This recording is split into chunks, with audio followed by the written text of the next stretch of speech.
Some of the biggest breakthroughs in medical history came from doctors, physiologists, and scientists doing things that would get them arrested today. From electrocuting corpses, ingesting vomit, to performing surgery on conscious patients. These are 10 medical firsts that changed history and should never, ever have happened the way they did. Robert Liston was the fastest surgeon in London. He could take off a leg in under 30 seconds. Before anaesthesia, speed was the mercy. Patients were strapped down, fully conscious, screaming the whole way through, if they hadn't blacked out from the pain.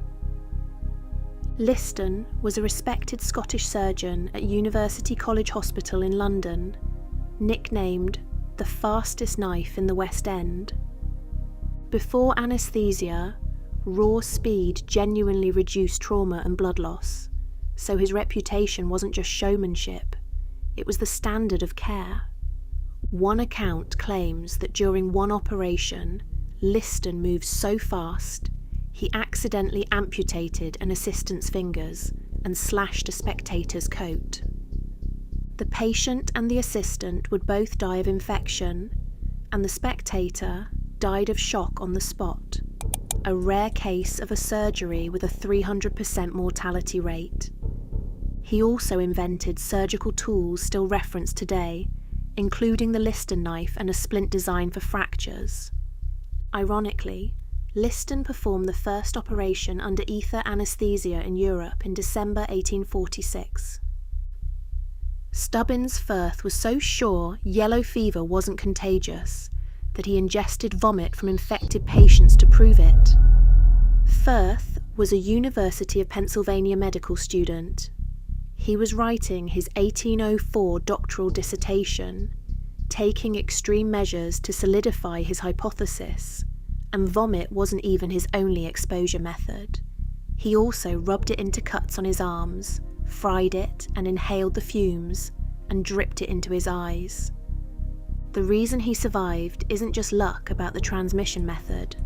Modern researchers note he likely used vomit from patients past the most infectious early stage of the disease, since yellow fever's viral load drops later in illness. The mosquito transmission theory wouldn't be proven for almost another century by Cuban physician Carlos Finlay, and later confirmed by US Army physician Walter Reed and his team. Daniel Carrion was a Peruvian medical student trying to settle a different kind of medical mystery. Were two diseases circulating in Peru, a skin condition called verruga peruana, and a brutal, often fatal fever called arroyo fever, the same illness at different stages? No one had proven it either way up to that point, and the only sure way to test it was to inoculate a healthy body with the infection and observe. So Carrion took material from a patient's open verruga lesion and injected it into his own arm. Weeks later, he developed full-blown arroyo fever. He kept detailed notes on his own decline almost to the end. He died about 5 weeks after the injection, at age 27, and his death confirmed conclusively that the two diseases were one and the same. The disease is now known as Carrion's disease in his honour, caused by the Bartonella bacilliformis bacterium. Carrion proved the link decades before the bacterium was identified, and its transmission by sandflies was understood. In Peru, he's regarded as a medical martyr. Numerous hospitals also bear his name, and October 5th, the date of his death, is observed as Peru's Day of Medicine. Phineas Gage was setting an explosive charge when a 13-pound iron rod shot through his cheek, behind his eye, and out the top of his skull. Miraculously, he survived and could walk and talk within minutes, but the people who knew him said he wasn't the same person anymore. Friends described him as a stranger wearing Gage's face, changed in personality almost overnight. The attending physician, John Martin Harlow, documented the case in detail and is the primary source for claims that Gage became impulsive, foul-mouthed, and unable to hold steady work afterward, though some modern historians, notably Malcolm Macmillan, argue these accounts may have been exaggerated over time, and that Gage later held functional jobs, including driving a stagecoach in Chile, suggesting at least partial recovery. His skull and the iron rod that caused the injury are both preserved today at Harvard Medical School's Warren Anatomical Museum. In 1803, a man named Giovanni Aldini ran an electrical current through the body of an executed murderer in public in London. The crowd thought they were watching the man come back to life when his jaw clenched, one eye opened, and his fist curled as if he were about to throw a punch. Aldini was the nephew of Luigi Galvani, the scientist whose earlier experiments with electrically stimulated frog legs gave the field of galvanism its name. Aldini took the concept much further in 1803, applying electrified rods to the corpse of George Forster, a man freshly hanged for murder at Newgate in London. Witness accounts describe one fist clenching as if to strike, and another claims an assistant present was so disturbed he died of shock shortly after. Scholars widely point to them as part of the scientific backdrop for the writing of Frankenstein 15 years later. Vladimir Demikov grafted the head and front legs of one dog onto the body of another, creating a living two-headed animal. The second head could see, hear, and lap up milk. It was fully conscious and fully aware, all while attached to a body that wasn't its own. Demikov worked at the Sklifosovsky Institute in 1954. He was pioneering organ and tissue transplantation techniques, using the two-headed dogs to study whether a transplanted head could survive on a host's blood supply. The longest surviving pair lived for about a month before the host body rejected the graft. Western media dubbed him the Soviet Frankenstein, but his underlying research on circulatory grafting genuinely advanced transplant science. South African surgeon Christiaan Barnard, who performed the world's first human heart transplant in 1967, visited Demikov's lab and credited his work as influential. Demikov had performed variations of this type of surgery more than 20 times. John Hunter, one of the most respected surgeons in 18th century Britain, and the man who later mentored Edward Jenner, the creator of the smallpox vaccine, wanted to settle a debate. Were gonorrhea and syphilis the same disease or two different ones? To find out, he took infected discharge from a patient and inoculated himself with it. Unbeknownst to Hunter, the patient he took the sample from had both diseases at once. Hunter developed symptoms of both and concluded, wrongly, that gonorrhea and syphilis were just different stages of the same illness. That mistaken conclusion, from one of the era's most trusted medical minds, set back the accurate understanding and treatment of venereal disease for the better part of a century. It would take until the 1830s for French physician Philippe Ricoeur to run a much larger, more careful series of inoculation experiments and finally prove Hunter wrong. Gonorrhea and syphilis are in fact separate diseases with separate causes. Some historians have also pushed back on whether Hunter inoculated himself at all versus inoculating a patient or volunteer, and later claiming or implying it was his own body. The self-experimentation version is the one that's been repeated for 2 centuries, but it's not airtight. What is well documented is that Hunter suffered chronic health problems for the rest of his life, including angina, and some historians have speculated, without firm proof, that untreated syphilis may have contributed to the heart attack that killed him in 1793. Werner Forssmann was a 25-year-old resident in Germany, convinced that doctors could thread a catheter directly into the heart to diagnose and treat it from the inside.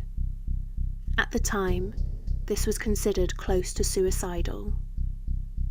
The medical consensus was that touching the heart with a foreign object would trigger fatal cardiac arrest. His supervisor explicitly forbade him from attempting it, so Forssmann recruited a nurse telling her she'd be assisting on a procedure to be performed on her.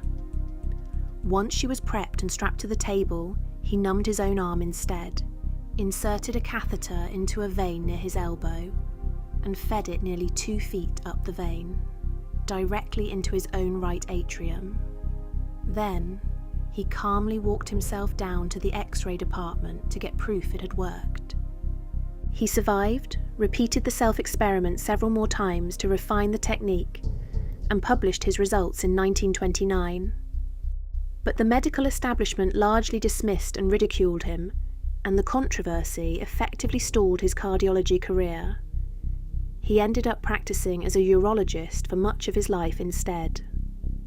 It took roughly 2 decades for other researchers, notably André Cournand and Dickinson Richards in the US, to build directly on his work and develop cardiac catheterization into the standard diagnostic tool it is today. In 1956, Forssmann shared the Nobel Prize in Physiology of Medicine with Cournand and Richards, official recognition, decades late, for the procedure he'd risked his own life to invent.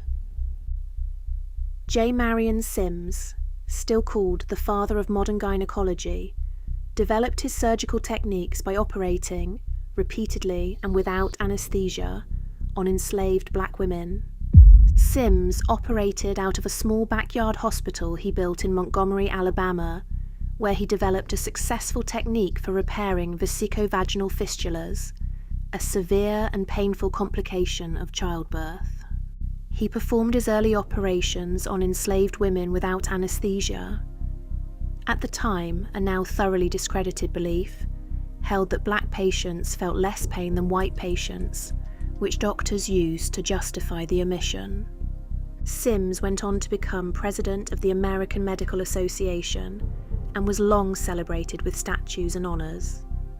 In 2018, a prominent statue of him outside the New York Academy of Medicine in Central Park was removed following renewed public scrutiny of how his techniques were developed. One enslaved woman in particular, named Anarcha, was operated on an estimated 30 times. The Tuskegee syphilis study tracked the progression of untreated syphilis in hundreds of black men for 40 years.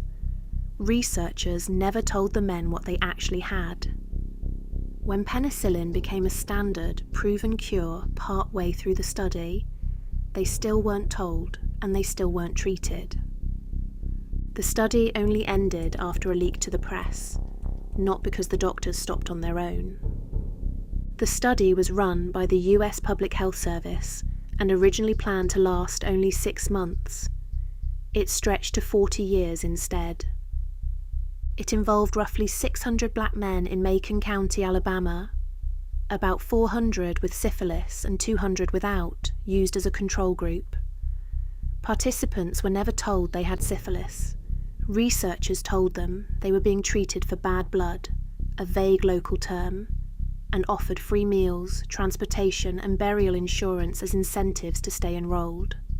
The study was finally exposed in 1972 after Public Health Service employee Peter Buxton raised concerns internally for years and eventually leaked it to journalist John Heller at the Associated Press.